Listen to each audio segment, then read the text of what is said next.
these things want, and why are they here? You still don't get it, do you, boy? They have recruited the rich and the powerful. They're running the whole show. Wake up! They're all about you. Blinded us to the truth. Take a look. I don't know what they are or where they came from, but we gotta stop them. Stay away from me. Put these on. They have us. Look at them. They're everywhere. We have been lulled into a trance. Listen to what I'm saying to you. We're in trouble. The whole world's Control us. They're sending some kind of signals out of TV sets. I've got one that can see. I have come here to chew bubblegum and kick. And I'm all out of bubblegum.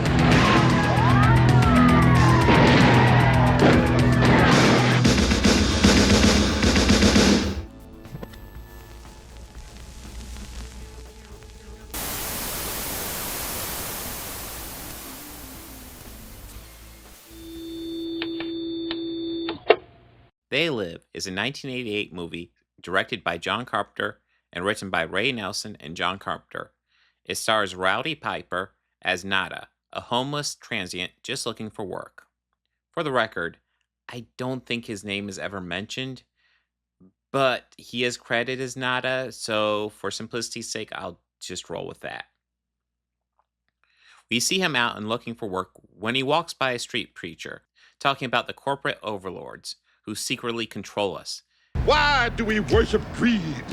Because outside the limit of our sight are our owners. And to become aware, all we need to do is wake up. We also see him watching TV through a nearby window where we see a woman just being incredibly vain. People watch me and they love me. And I never grow old. He soon gets to a construction site. The foreman is quick to warn him that he cannot sleep on the site for the night. Frank, as played by Keith David, is there to tell him of a spot where he can sleep. Frank and Nada have a conversation about the state of America. Frank is pretty dispelled by capitalism, but Nada still believes in the American dream. I deliver a hard day's work for my money. I just want the chance. It'll come. I believe in America. I follow the rules. At the encampment, a message interrupts the TV, warning that the goal is to keep us obsessed with money and competing with each other so that they can control us and keep us asleep. Nada notices a guy acting sus when the signal is playing and follows him to a nearby church. Turns out the church is a subterfuge where they appear to be experimenting on sunglasses. Graffiti on the wall reads, "They live, we sleep." The street preacher shows up, making Nada nervous, and he runs out ASAP. Later that night, the police raid the church and the encampment. Nada runs off in the confusion and sees the cops making a special effort to beat up the people from the church. The next day, Nada returns to the church to look around. He sees nothing but a box of sunglasses. Nada assumes the find was a bust, but he hides all but one pair that he decides to wear on the street.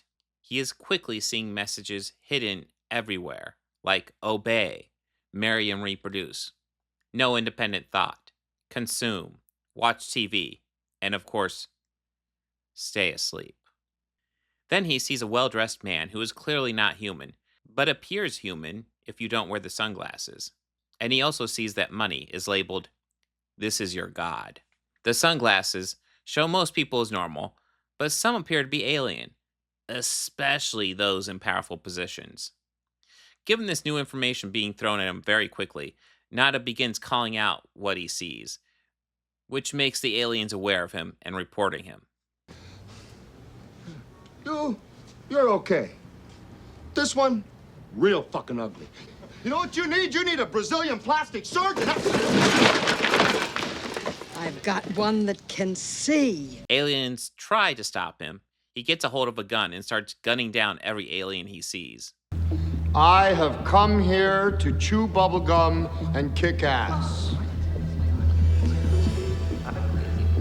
And I'm all out of bubblegum. He is able to get away from the cops by kidnapping Holly, Meg Foster, and hiding out at her place. He tries to get her to wear the glasses to see what he sees, but she doesn't have any interest. He apologizes for having to do this. They make some small talk where it's revealed she works at a TV station. In a moment of vulnerability, She kicks him off her balcony. He staggers away, and we see the glasses were left at Holly's. He goes back to the construction site where he tries to talk to Frank, who shuts him down immediately, wanting nothing to do with him after his murder spree. Nada returns to where he hid the sunglasses spot, only to see them gone. The garbage truck is nearby. He jumps in to search and finds a couple pair left. Frank tracks him down and gives him a week's pay to help him out. Nada tries to get Frank to look through the sunglasses, and the result is one of the longest, most over-exaggerated, and unnecessary fights ever. And I love every moment of it. Put on the glasses. Man, I told you, I didn't want to be in.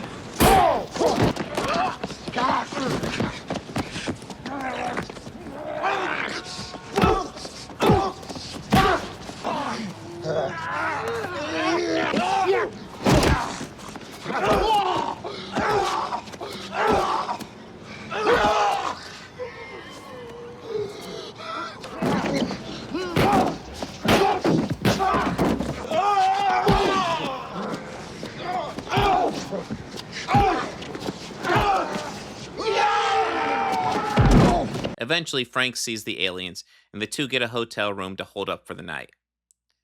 Another person wearing sunglasses sees Frank and invites him to a meeting that night. A friend of Frank recognizes him and gives him new contact lenses to replace their glasses. Here, they learn about the humans that work with the aliens for money. That the aliens are poisoning our atmosphere just to make our planet more like theirs. The group plans to assault to stop the alien signal and wake everyone up. The signal is being sent by KRDA, but Holly interrupts saying she works there and that their signal is clean. Holly and Nada have a nice reunion where she apologizes. Then they are raided by the police. Frank and Nada get away, but find themselves cornered. An alien portal opens near them, and they dive in. Once there, they decide to attempt to shut down the signal with just the two of them.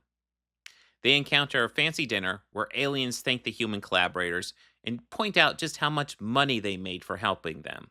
One of the people from the encampment recognizes them and assumes they're collaborators as well and gives them a tour. He tells them that the signal transmitter is on the roof. Nada recognizes this is where Holly works. The plan is to find her and destroy the signal. They get the directions to the roof. On the way, they encounter Holly, take her with them. Nada ends up rushing ahead. Holly then pulls a gun and kills Frank. Nada gets to the roof with the goal to blow up the transmitter. Holly stops him and pulls a gun on him. Nada kills Holly and destroys the transmitter when he is ultimately killed, but not before giving the aliens the finger. And now the world wakes up and sees the aliens for what they are. The movie takes a moment to make sure we see one of the aliens on TV, spreading moral panic. All the sex and violence on the screen has gone too far for me. I'm fed up with it. They Live is a silly and cheesy action movie with a very clear political message. And somehow that political message has become even more relevant today than it was when this movie was made. It tells us a lot about the society we live in. It's not even veiled or coded about it. It just says it. There's an upper class established in this movie that control the world we live in. There are humans that are complicit with this system for personal wealth. People who will let humanity burn for the short-term gains. Obviously, in this movie, the upper class of villains is seen as aliens abusing the planet for their own gains. But they really represent the billionaires of this world. The difference being that billionaires burn down this planet even though they live here too. Just for personal short-term gains. Why? Sure, aliens don't care about this planet. They're happy just to move on once they're done. But billionaires live here. Wouldn't they care about our planet? So even if there's catastrophic climate change on Earth, life continues. It just may not be the life as we know it. It may not be humans, it'll be something else. So what we're talking about with climate change is not a threat to all life on Earth, but really maybe a threat to humans or a dislocation of humans if there's low-lying countries that, the water level rises and now they're underwater type of thing. This is the victory paid and carried out for 20 years by two people, David and Charles Koch. That's what this is about. That's why Ryan and McConnell have been championing this. And honestly, the answer makes a lot of sense when you think about it. There is only two ways to become a billionaire: to be born into it, or to backstab and exploit those around you and cut every corner just for more money. Literally do anything for an extra dime.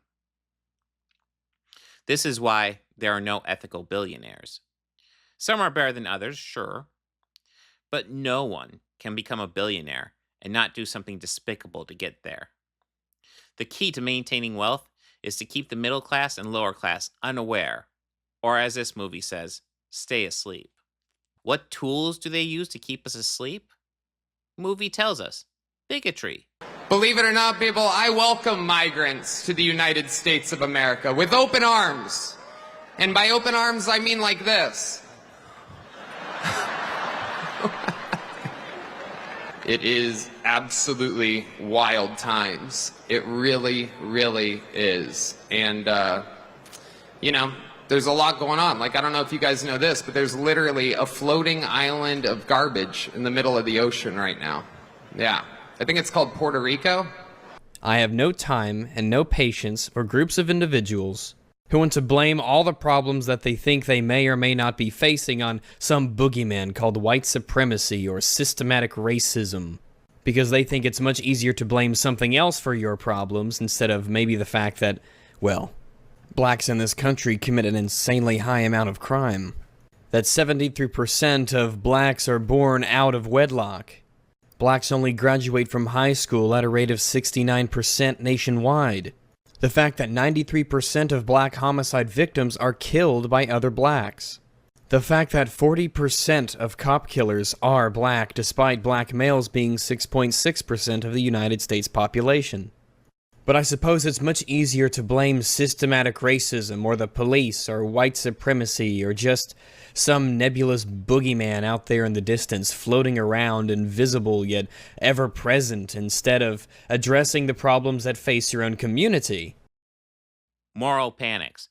As part of our new credentialing body for teachers, we will promote positive education about the nuclear family, the roles of mothers and fathers, and celebrating rather than erasing the things that make men and women different and unique.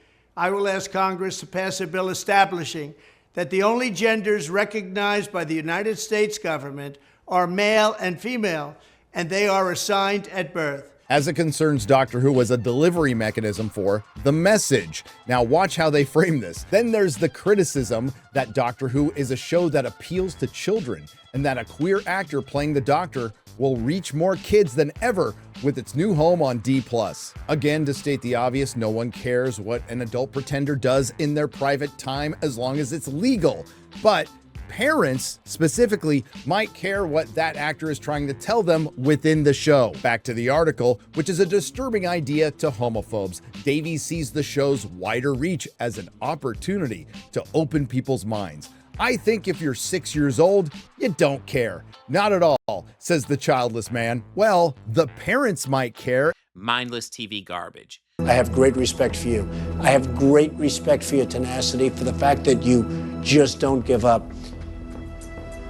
But Rod, you're fired. They didn't set out to make a shit movie. Nope. Sony obviously wanted this movie to make $1 billion. They wanted it to be good.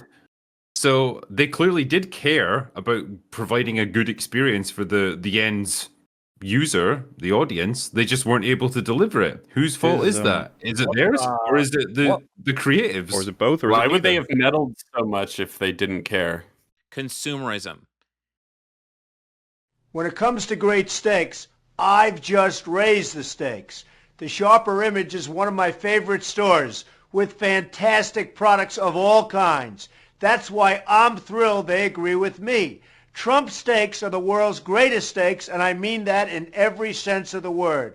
What's up, Rippaverse family? It's Dean Cain here, and I'll be voicing the Horseman for the upcoming Rippaverse animations. Hey guys, I'm Eric July, the founder and owner of the Rippaverse. And now, The Horsemen Welcome to Flores Park by Chuck Dixon and Joe Bennett is up for pre-order. Anything to get you to go buy more of what they're selling. They get you to accept only their message. So much so, you may even resist to learning the truth.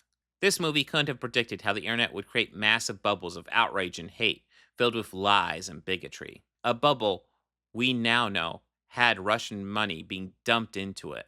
What else is going on with Ukraine these days? It's not just that we are funding the war. Everyone knows that we're funding a war, which you might argue if you're funding the war, if you're paying for the war, maybe that means you're in the war, but we've never actually gotten authorization for this war. Our leaders keep telling us that this is the most important thing in town.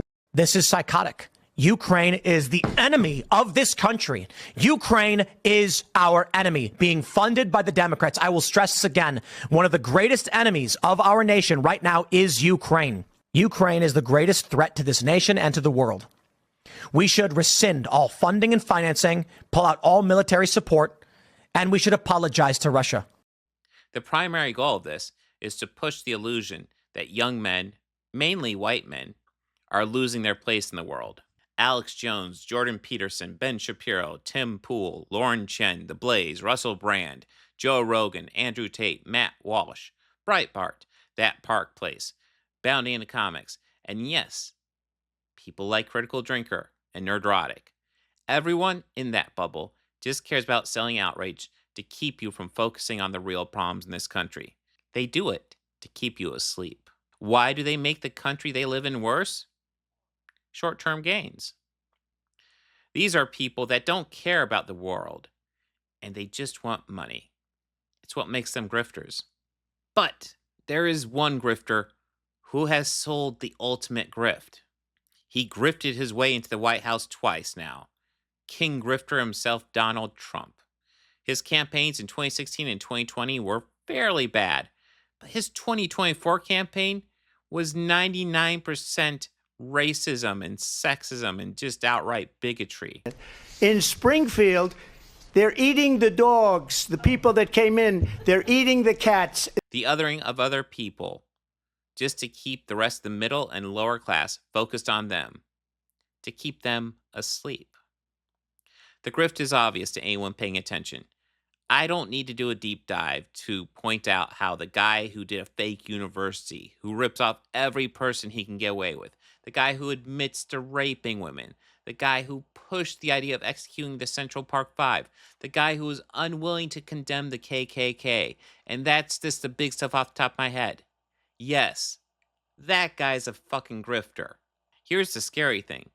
The movie ends with the signal being interrupted and people being forced to see the cons happening all around them. In this country, these guys have been pretty mask off for a while now. You would have to be blind not to see. But maybe they're not blind. Maybe they just enjoy being asleep. And that's what we saw in this past election. We see the grifts. We know the upper class are the ones messing up the world. Elon Musk, Jeff Bezos, Bill Gates, Charles Koch, Mark Zuckerberg, Warren Buffett. These people have insane resources and could unilaterally make the world a better place. But they refuse to because they would rather make personal gains. And the grifter bubble defends these guys by focusing on immigrants, the feminazi, the civil rights activists, as if these people have any real power in our system. Most of us see this, but this past election, we saw that there are many, many, many of us that refuse to see the real problems with our world, are happy to be bigots rather than face the actual issues. What this past election showed us was how many people are happy being asleep and actually will fight to stay asleep. Why do you think they call themselves anti-woke? What were you feeling at the time that made you want to make it? I had a real problem with Reaganomics in the 80s. What people aspired to, the Wall Street, it just depressed me. The world I came from. And but yet here are all these folks that know what they want to do is make a lot of money. Anyway, Reaganomics pissed me off a great deal. I wonder what you make of, we're in an election cycle. It's almost over. And I'm sure you could not have imagined Trump, who was around at this time as a real estate mogul, had gotten to this place. He seems like he fits right into the they live world. Of course it does. It makes total sense. I don't know. So much of what we've turned into as a country that just makes me heartsick. This return of racism and xenophobia. Oh, God, that's awful, awful stuff. I grew up in the South, and I know Jim Crow South really well. And I knew that never ended. I know that no matter what law you passed, in the hearts of many Southerners, not all, but many, those sentiments remain. But now it's been brought back by Trump, I think. And, it's horrible. The world is just it's horrible now. So I have hope, as I do. I have hope for mankind. I have hope that things will get better. But I worry.